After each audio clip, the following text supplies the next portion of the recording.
अस्सलाम वालेकुम। जैसा कि आप लोग जानते हैं कि आज जो है 10 मार्च है और आज 4 रियासतों में जो इलेक्शन हुआ था उसका वो रिज़ल्ट आ चुका है और सुबह से ही सारे 4 स्टेट्स के रिज़ल्ट देखने का इत्तेफाक हो रहा।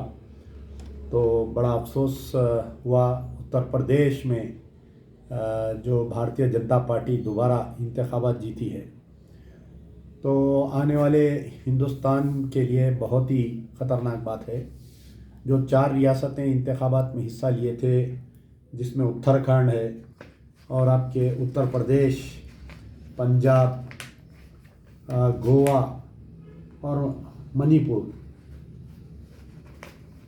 यानी 5 रियासतों में जो इलेक्शन हुआ। पंजाब का जो रिज़ल्ट है वो बहुत ही अच्छा रिज़ल्ट है कि वहाँ पर जो है आम आदमी पार्टी की क्लीन स्वीप बताई गई है और काबिल मुबारकबाद है। आम आदमी पार्टी के जो चीफ मिनिस्टरियल कैंडिडेट हैं वहाँ पर बहुत मेहनत किए ये लोग और पंजाब की आवाम को भी मुबारकबाद है कि एक अच्छी सरकार जो नॉन करप्ट सरकार रहेगी वो। और उसके बाद में जो है गोवा में फिर से वही मायूस कुन कि भारतीय जनता पार्टी 20 और इंडियन कांग्रेस 11 रहे वहाँ पर। आने वाले दिनों में भारतीय जनता पार्टी ये जो कांग्रेस के एमएलए जीते हैं वो भी भारतीय जनता पार्टी में जाने के इम्कानात है। फिर मणिपुर का भी भारतीय जनता पार्टी यानी 32 जो मणिपुर में जो फ़िरका परस्ती की जा रही थी मुसलसल तौर पर, यानी जो गोश्त की दुकानों को बंद किया जा रहा था, मंदिर के करीब में कोई चिकन नहीं बेचना, कोई मटन नहीं बेचना, और मणिपुर के चीफ मिनिस्टर से आए दिन जो फ़िरका परस्ती की बयान दे रहे थे वहाँ पर डेवलपमेंट को बैक बर्नर पर रखते हुए फ़िरका परस्ती को आगे किया गया, इसलिए बीजेपी की कामयाबी हुई वहाँ पर। और आपके उत्तराखंड में भी वैसे ही 47 भारतीय जनता पार्टी को आई है। लेकिन उत्तर प्रदेश में जो इलेक्शन के जब से स्टार्ट हुआ ये बताया जा रहा था कि कहीं ना कहीं समाजवादी पार्टी की सरकार बनेगी और जो रैलीस में जो अवाम का हुजूम देखा जा रहा था और लेकिन जो मीडिया का रोल रहा भारतीय जनता पार्टी को जिताने के लिए, 2 कारण थे भारतीय जनता पार्टी को जीतने के वहाँ पर। एक जो है जो मीडिया का रोल है, जो शुरू दिन से मीडिया जो योगी मोदी के बारे में जो चर्चाएं चला रही थी, उसके बाद में जो हमारे हैदराबाद की मजलिस इत्तेहादुल मुस्लिमीन की क़यादत असदुद्दीन ओवैसी और इनकी पूरी जमात जाकर वहाँ पर पिछले 4 महीने से कोशिश कर रहे थे। बड़े हैरत की बात है कि आज सुबह से लोग मुझे टेलीफ़ोन कर कर ये पूछ रहे हैं कि मजलिस वाले जाके वहाँ पर जिता दिए, असदुद्दीन ओवैसी जाके बीजेपी को जिता दिए।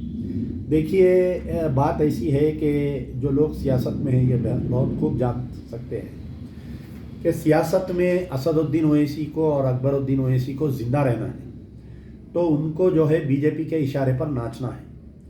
तो अब आप इसके अंदर जो है असदुद्दीन ओवैसी को अगर आप कटघरे में ठहराने की कोशिश करेंगे तो मैं समझता हूँ कि ये बात गलत होगी। लेकिन क्योंकि इनकी मजबूरी है, अगर असदुद्दीन ओवैसी बीजेपी के इशारे पर नहीं नाचेंगे, अगर वो जाकर सेकुलर वोट को कट नहीं करेंगे, तो फिर जिस तरीके से आज़म खान या उनके बेटे अब्दुल्ला आज़म खान जैसा जेल में है, इनको भी जेल में रहना पड़ेगा। तो अब यहाँ पर बात यह है कि जो आने वाले 5 साल में जो मुसलमानों पर जुल्म होगा, जो क़त्ल गारतगिरी होगी, जो बुलडोज़र चलेगा, खैर हम तो अल्लाह के मानने वाले हैं, हम किसी बीजेपी योगी मोदी से हम डरने वाले नहीं हैं। लेकिन ये जो उत्तर प्रदेश में 2017 से लेकर 2021 तक जुल्म हुआ और 2022 के इलेक्शन में बीजेपी की कामयाबी के बाद में जुल्म होगा, इसके लिए हैदराबाद के मुसलमान भी जिम्मेदार हैं। अब आप पूछेंगे कि भाई ये हैदराबाद के मुसलमान कैसा जिम्मेदार है? जितने तंजीमें, उलमा, मशाइखीन, जो बोगस वोटर जो हज़ार रुपए लेकर मजलिस की क़यादत को मजबूत की हैदराबाद में, ये हैदराबाद की क़यादत आपके इक़्तिदार का, आपके वोट का नाजायज़ इस्तेमाल करते हुए उत्तर प्रदेश जाकर जो है वहाँ पर भारतीय जनता पार्टी को कामयाब करके आई है। इससे पहले महाराष्ट्र में कोशिश करे, कामयाब करे, लेकिन वहाँ पर एक शिवसेना, एनसीपी, कांग्रेस, बीजेपी को इख्तिदार से दूर रखे। फिर उसके बाद में बिहार गए ये लोग, वहाँ पर जो है आरजेडी को 15 एमएलए सराय, अगर 15 एमएलए आरजेडी जीत जाती, और बहुत ही कम थिन मेजॉरिटी थी वहाँ पर एमआईएम के और आरजेडी के, यानी आरजेडी, जेडीयू और जो आरजेडी बोली या बीजेपी के उम्मीदवारों की जीत का जो अंतर था बहुत कम था। जहाँ पर भी एमआईएम वहाँ पर लड़ी, बिहार में 1500 वोट लेकर वहाँ पर यानी नीतीश कुमार और बीजेपी की सरकार को बनाने में कामयाब हो गई। तो मैं फिर बार बार कह रहा हूँ कि हैदराबाद के जो बोगस वोटर्स जिन्होंने 1500 रुपये लेकर यहाँ पर मजलिस को कामयाब किया, यहाँ के जितने उलमा मशाइखीन जो मजलिस की तायद किए, अब ये जो 2017 से जो 2022 तक जो जुल्म हुआ और जो 2022 के बाद में मुसलमानों पर जुल्म होगा, उसके राज जिम्मेदार हैदराबाद के वोटर्स रहेंगे। क्योंकि हैदराबाद के वोटर्स ने एक ऐसी क़यादत को चुना जो बीजेपी की आलाकार बनकर उत्तर प्रदेश में 4 महीने से वहाँ पर नाच नाच के, बीजेपी के इशारे पर नाच नाच के वहाँ पर उत्तर प्रदेश में दोबारा सारा वर्ल्ड मीडिया ये बोल रहा था कि योगी नहीं जीतेगा, कुछ गोदी मीडिया बोल रहा था, लेकिन वहाँ पर जाकर जिता कर आए। तो मजलिस इत्तेहादुल मुस्लिमीन के लोग जो जुमला 100 सीट लड़वाए थे ये लोग, तो मैं अभी कुछ एसेस किया, तकरीबन एक 15 सीट का हम एसेस करें, क्योंकि इलेक्शन कमीशन की साइट पे जो है वे बहुत देर से आ रहे थे। 2017 में ऑल इंडिया मजलिस इत्तेहादुल मुस्लिमीन 38 सीट लड़वाई थी, और 38 सीट पे लड़वाने से होता यह है उमन के वहाँ पर आप ज़्यादा सीट लड़ाओ या कम सीट लड़ाओ, आपका प्रेजेंस जो है, आपके बयानात जो है, वो कहीं ना कहीं फ़िरका परस्त ताकतों को मुत्तहिद कर रहे थे। तो अब आप ये बोलिए कि मैं अगर गोवा में नहीं लड़ा, बीजेपी वहाँ कैसा जीती? तो उत्तर प्रदेश का असर गोवा में भी हुआ, उत्तर प्रदेश का असर उत्तराखंड में भी हुआ, उत्तर प्रदेश का असर जो है दूसरे जो 3-4 रियासतों में इलेक्शन हुए वहाँ पर उत्तर प्रदेश का असर बराबर हुआ। तो अब जो है कि एक अखबार यानी टोटल वोट लास्ट टाइम 2017 में जो वोट लिए थे 38 सीट लड़ने पर ये लोग 2.0 वोट लिए थे मजलिस वाले।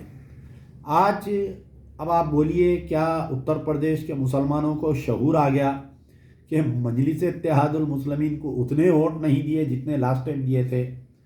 अब जो है 0.43 वोट यानी 100 सीट लड़ाने के बावजूद, यानी जब 38 सीट लड़ाए थे तो 2.0 वोट मिले थे, लेकिन अब जो है इनको 0.43 वोट्स मिले हैं इनको। तो ये बड़े शर्म की बात है। असदुद्दीन ओवैसी अगर ये कह रहे हैं कि यानी अब इलेक्शन के बाद में समाजवादी पार्टी से लेकर हर पार्टी के लोग ये बोले कि उत्तर प्रदेश में बड़े पैमाने पर धांधलियां हैं, यानी बीजेपी को जिता के असदुद्दीन ओवैसी खामोश नहीं बैठे। बीजेपी को जिताने के बाद में अभी 2 घंटे पहले असदुद्दीन ओवैसी अपने चुनिंदा कुछ रिपोर्टरों को बुलाकर, कोई ANI के इनको उनको बुलाकर इनकी मनमानी सवाल करवाए, मनमानी उन्होंने जवाब दिए। तो उसमें सबसे बड़ी ये चीज़ की है कि अभी जिता के इन्हों खामोश नहीं बैठे, इन्हों अभी भी जो है कि बीजेपी के आलाकार बन के इन्हों ये कोशिश कर रही कि जो समाजवादी पार्टी की तरफ से, जो कांग्रेस की तरफ से या दीगर जमातों की तरफ से ये जो बीजेपी की धांधलियों पर EVM यानी EVM में किस कदर गड़बड़ की गई, गाड़ियों में बैलेट पेपर्स निकल रहे थे, EVMs निकल रहे थे मशीन। तो असदुद्दीन ओवैसी का स्टेटमेंट ये बड़ा दुख भरा रहा आज का कि EVM में हम कोई डाउट नहीं है हमारे को, यानी जो बात बीजेपी बोल रही वो बात असदुद्दीन ओवैसी बोल रही, आंखों में फिर से धूल झोंक रही कि EVM में कोई धांधलियां करके बीजेपी उत्तर प्रदेश में इक़्तिदार नहीं जीती, बल्कि बीजेपी को अवाम जिताई बोल के। तो मैं जो है कुछ चंद कॉन्स्टिट्यूंसीज का हम जो है असेसमेंट किए उत्तर प्रदेश में, जहाँ मजलिस इत्तेहादुल मुस्लिमीन 100 सीट लड़वाई थी। मैं सबसे पहले कि बड़े शर्म की बात है कि वहाँ के जो उत्तर प्रदेश के आपके नक्कुर विधानसभा जो है असेंबली कॉन्स्टिट्यूंसी है, जहाँ पर मजलिस इत्तेहादुल मुस्लिमीन बीजेपी को कामयाब करने में कहाँ कहाँ मजलिस इत्तेहादुल मुस्लिमीन कामयाब हुई, ये मैं बतलाना चाह रहा हूँ आपको। तो यहाँ पर समाजवादी पार्टी का कैंडिडेट वोट लिया 1,03,616 वोट्स, और यहाँ पर भारतीय जनता पार्टी का कैंडिडेट वोट लिया 1,03,771। यानी बीजेपी समाजवादी पार्टी के ऊपर जीत हासिल करी सिर्फ 155 वोट से, और यहाँ पर एमआईएम का कैंडिडेट वोट लेता है 3,591। ये जो है आपके नक्कुर विधानसभा। आप बताइए, जो लोग जो सोशल मीडिया में असदुद्दीन ओवैसी की वाहवाही कर रहे थे, तो मैं उनसे सवाल कर रहा हूँ कि ना खुद जीते और वहाँ पर बीजेपी को जिता कर आए। मैं फिर से दोबारा बोल रहा हूँ नक्कुर विधानसभा के बारे में। वहाँ के समाजवादी पार्टी के कैंडिडेट डॉक्टर धर्म सिंह सैनी, बहुत मशहूर कैंडिडेट थे ये बेचारे। इनको हराने के लिए बीजेपी ने एड़ी चोटी का जोर लगाया और कामयाब हो गए। बीजेपी का वहाँ का कैंडिडेट मुकेश चौधरी 1,03,771 वोट्स लिया, 155 वोटों से जीता, और वहाँ पर एमआईएम का कैंडिडेट 3,591 वोट लिया। तो ये असदुद्दीन ओवैसी को मुबारकबाद कि आपके कैंडिडेट बीजेपी को वहाँ पर जिताए। अब दूसरी एक सीट है कि बिजनौर की सीट है। बिजनौर में जो है राष्ट्रीय लोकदल वहाँ पर 94,000 वोट लेती है, 94,998 सीट, और वहाँ पर भारतीय जनता पार्टी की उम्मीदवार सूची वहाँ पर लेते हैं 96,310।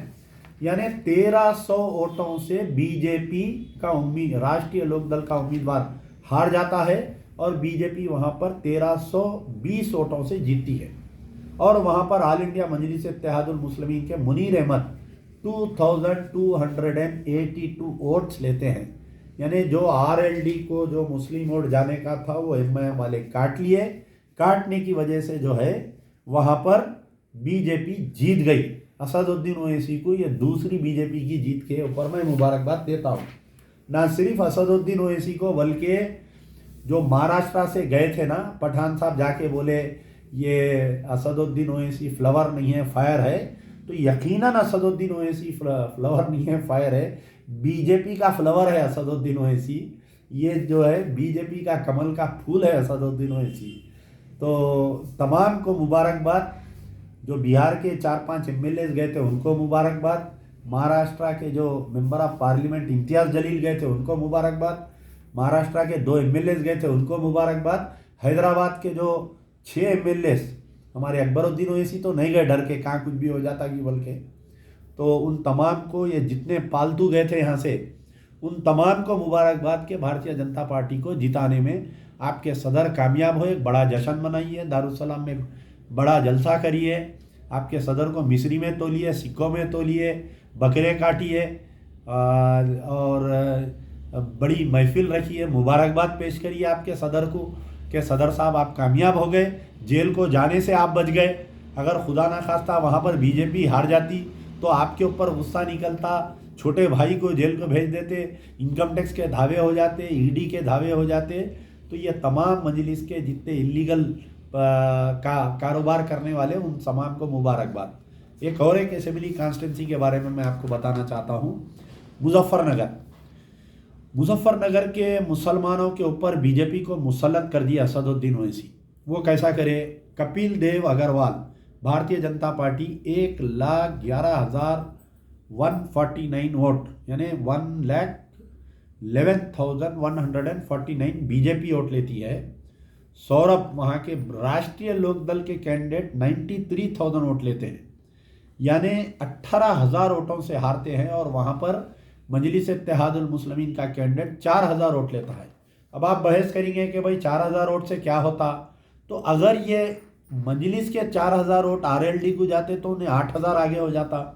वहाँ मजलिस प्रेजेंट नहीं रहती तो वहाँ पर जो फिरका परस्त ताकतें एक हुई हैं वो एक नहीं होते। तो ये तीसरी मुबारकबाद। अभी मैं सिर्फ खाली 15 सीटों के ऊपर असेसमेंट किया हूँ, क्योंकि 100 सीट है, टाइम लग रहा। फिर कल आऊँगा आपके दरमियान में, परसों आऊँगा। इनका पूरा पोस्टमार्टम करना ज़रूरी है, कौम को जब तक शऊर नहीं आती। तो ये एक और एक सीट हो गई।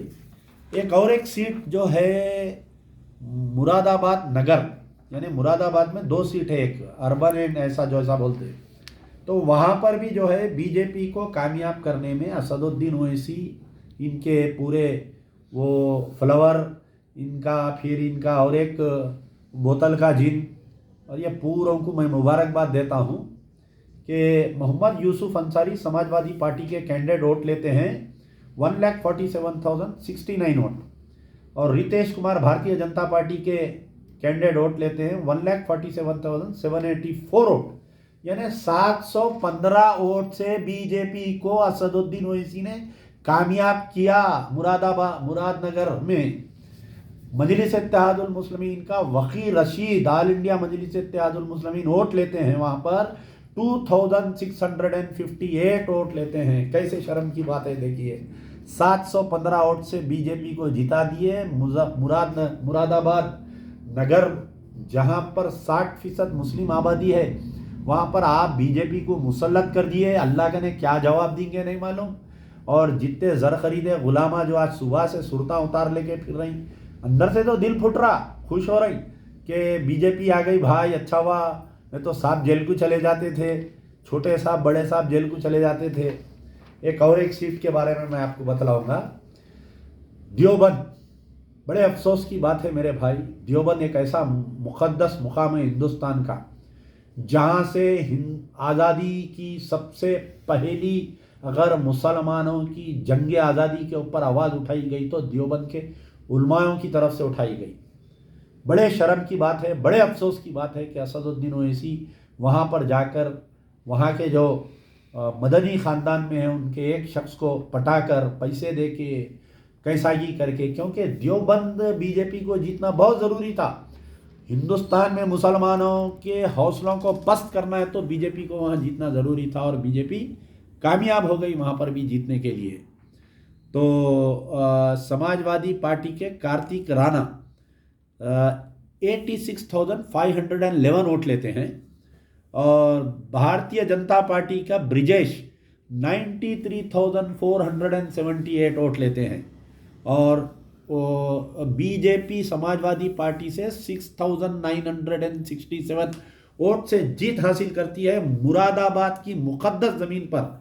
मुरादाबाद के वो दानिश्वराने इस्लाम, मुरादाबाद के वो हमारे जो आज़ादी में आवाज़ उठाए थे उलमा मशाइखीन, उन तमाम की मेहनत पे असदुद्दीन ओवैसी ज़ाफ़रानी रंग चढ़ाकर सुकून से आके हैदराबाद में बैठ गए। मजलिस के उम्मीदवार यानी 6,967 वोट से बीजेपी मुरादनगर जीतती है।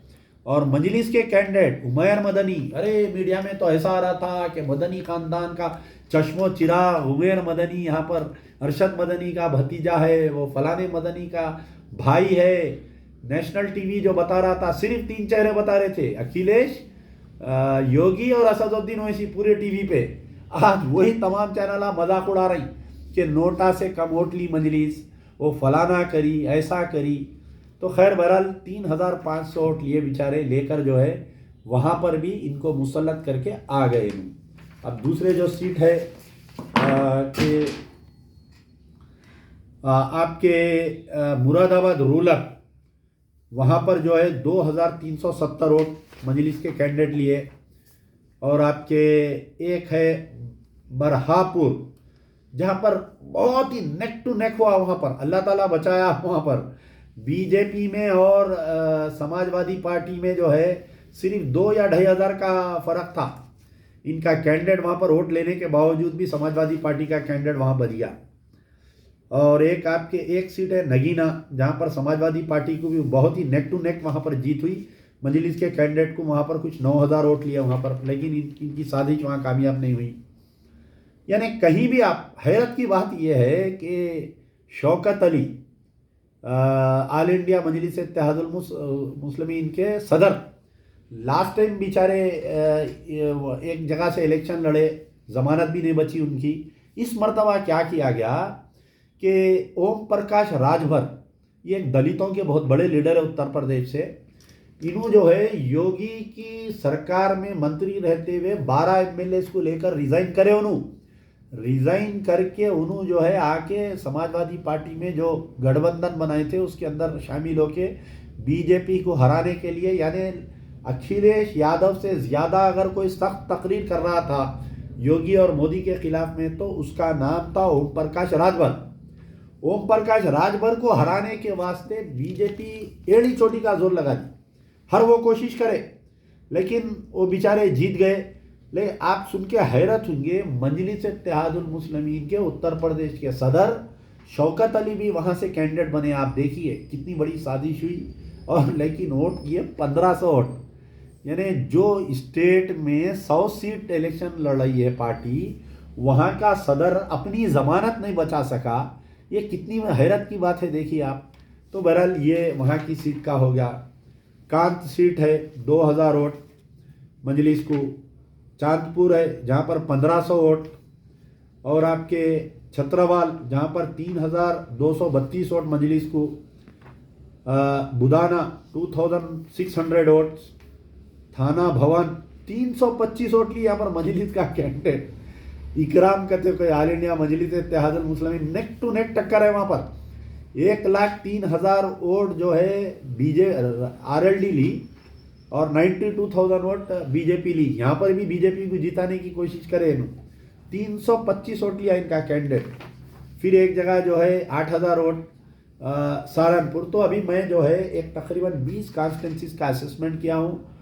तो जहाँ जहाँ पर भी मजलिस इत्तेहादुल, ज़रूरी नहीं है कि मजलिस इत्तेहादुल मुस्लिमीन पूरे 400 सीट लड़के समाजवादी पार्टी को हराई। समाजवादी पार्टी का वोट शेयर बढ़ा, सीटा बढ़े, बहुत स्ट्रांग अपोजिशन है। तकरीबन समाजवादी पार्टी के मैं समझता हूँ कि उत्तर प्रदेश में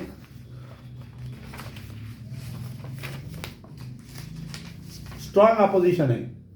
तो तकरीबन देखिए वह अभी तक जो फाइनल रिजल्ट्स निकले हैं 112 सीट हुए हैं, 254 भारतीय जनता पार्टी के सीट्स आए हैं। स्ट्रांग अपोजिशन है, पहले के वैसे हालात नहीं रहेंगे, जिसको बने उनको डोजर चला दे रहे हैं, जिसको बने उनको अंदर डाल दे रहे हैं। क्योंकि हो सकता ये भी है कि आगे चल के बीजेपी में फूट हो और योगी के और मोदी के दरमियान कुछ इख्तिलाफात होने के बाद में ये इतने सीट लेकर ही जो है हो सकता है। तो बहरहाल मेरा बोलने का मकसद ये है कि अभी और दूसरे असेसमेंट होने के बाद में अभी इतने पूरे कॉन्स्टिट्यूंसीज का असेसमेंट करूँगा मैं इंशाल्लाह। फिर कल दोबारा मुलाकात होगी। मुबारकबाद असदुद्दीन ओवैसी साहब आपको बीजेपी को जिताने के लिए, मुबारकबाद अकबरुद्दीन ओवैसी साहब को, पूरे 7 एमएलए जितने भी वहाँ पर गए थे, इम्तियाज़ जलील आपको मुबारकबाद, बीजेपी को जिता के आए, और लावारिस पठान आपको मुबारकबाद, फूल कमल का फूल आपको मुबारकबाद, जो अख्तरुल ईमान गए थे उनको भी मुबारकबाद, और जितने यहाँ से हैदराबाद से गुलामा गए थे तमाम को मुबारकबाद। आप बीजेपी को जिताए, लेकिन ये मत बोलो अल्लाह की रस्सी, जब अल्लाह ताला रस्सी खींचता ना ऐसे औंधे मुँह गिरते कि आज जो हालत उत्तर प्रदेश में हुई है मजलिस की, आने वाले दिनों में तेलंगाना में ये हाल बराबर होगा। मजलिस इत्तेहादुल मुस्लिमीन का ज़मानता नहीं बचेंगे। मैं एक बात बोल रहा हूँ, गौर से सुनिए पूरे मजलिस के चाहने वालों। जो सेक्रेटेरिएट की मसाजिद की शहादत पर असदुद्दीन ओवैसी खामोश थे ना, 2 मसाजिद गिरे, केसीआर की जो चापलूसी करे, अल्लाह की मार है ये। जो उत्तर प्रदेश में कोई कैंडिडेट की ज़मानत नहीं बचा के आया, ये अल्लाह की मार है। जो असदुद्दीन ओवैसी जो तेलंगाना में 2 मसाजिद की शहादत पर खामोश थे, मस्जिद एक खाना की मस्जिद के ऊपर शहादत थे, और जो मुसलमानों को झूठ बोले, मलबा गिरा, ट्वीट करे, असदुद्दीन ओवैसी आज तुम अपना मुहासिबा करो। जब बिस्तर पे लेटेंगे अमजदुल्ला खान की बात को याद रखो, दोनों हाथ अपने सीने पर रखो, आंख बंद कर कर रखो, और याद करो कि मट्ठी की ग़िज़ा बनना है हर किसी को। कितने दिन जींगे तुम असदुद्दीन ओवैसी? 100 साल जींगे, 150 साल जींगे, लेकिन जो मस्जिद की शहादत पर तुम जो केसीआर की चापलूसी करे ना, ये अल्लाह की मार है तुम्हारे को, ये अल्लाह की। बाबा बाबरी मस्जिद में मुलविस थे, एक सीट पे आ गई थी मजलिस, फिर तौबा तिल्ला करे, कसम खाए, फिर अल्लाह ने इख्तिदार दिया, अब तुम खामोश बैठे, अब तुम जीरो पे आ गए। अब ये उत्तर प्रदेश का रिएक्शन तुम्हारे को तेलंगाना की अवाम देंगी। और मैं बारहा बोल रहा हूँ कि जो लोग मजलिस इत्तेहादुल मुस्लिमीन को 2018 में 2019 में जो बोगस वोटा डाले, जो उलमा मशाइखीन साथ दिए, इन्हों अपनी ताकत का इस्तेमाल करते हुए जो उत्तर प्रदेश में जाके वहाँ पर बीजेपी को जिताए। अब बीजेपी अगर वहाँ के मुसलमानों पे जुल्म करेंगी, उसके गुनाह में तुम भी शामिल है। जितने हैदराबाद में यहाँ पर बोगस वोट डाले, बुरखे बदल बदल के डाले, जितने लोग जो उलमा मशाइखीन मजलिस की तायद करे, तमाम लोग होने वाले उत्तर प्रदेश के मुसलमानों पर जो जुल्म होगा, जो उत्तर प्रदेश के मुसलमानों के घरों पर डोजरा चलेंगे, इसके राज जिम्मेदार हैदराबाद के में जितने वोट डाले वो लोग रहेंगे। यार जिंदा सोबत बाकी, फिर कल मुलाकात होंगी और 25 सीट का पूरा पोस्टमार्टम करके आपके सामने आऊँगा। शुक्रिया, खुदाफिज, यार जिंदा सोबत बाकी।